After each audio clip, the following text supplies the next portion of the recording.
KX Sports with Joey Lamar. We begin tonight with men's college basketball. Dickinson State is off to an 0-4 start. Tonight they had an exhibition against Minot State.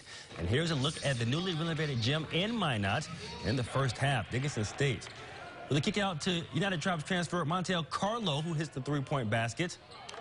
Then Minot State smacks Cody. He drives and gets the ball off the bounce, and he hits the baseline jumper. And Minot State leads 12-3. Later, Dickinson State makes a run. Carlo drives, and Jalen Tinian with the follow tip to cut the lead to 3. But Minot State gets the win 74-63. And in the women's game, we start in the first quarter. Dickinson State strikes first as Ashley Larson drives the lane and gets the floater to fall. Later, we have more Blue Hawks as Larson launches a three-pointer just before the shot clock expires, and Ashley Watts is good with the follow-up. But Minot State would start to pull away off the inbounds play.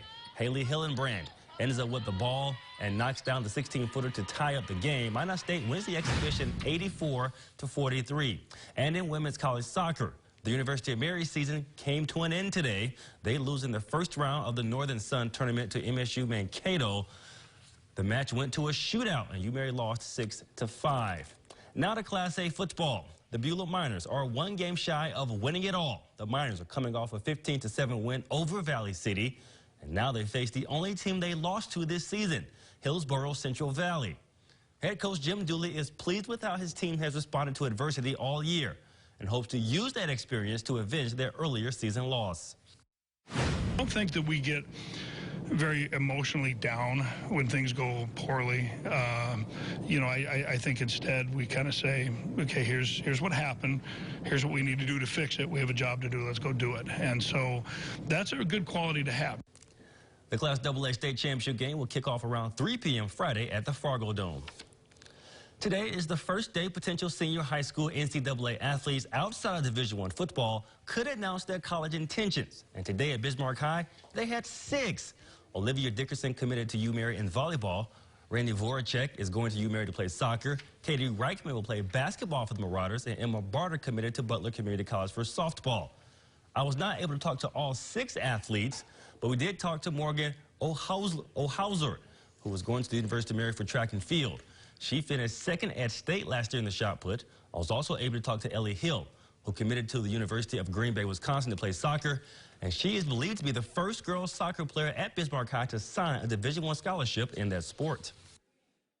I fell in love with it, so I will be living on campus like my freshman year. I live a couple minutes away from home, but I want to be able to get in with that, college life. The coaching staff, I like their coaching staff a lot better. They seem a little more competitive, and that's kind of the aspect I like. Outside of football and Division I basketball, the last day athletes can sign is August 20th, 2020.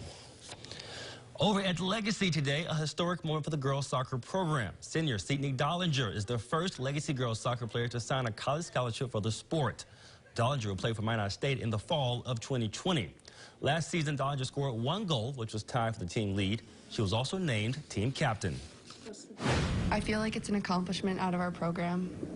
We haven't had a lot of success, so you have to focus on the small wins, and I feel like this is a stepping stone for other girls that have the potential. Sydney will be a captain for the 2nd straight season when the season starts in the spring. Pretty good day. Yeah, it was a good day. Big day for some of the girls. All right, Joey, thank you very much. Stay tuned. Coming up next, nonprofits are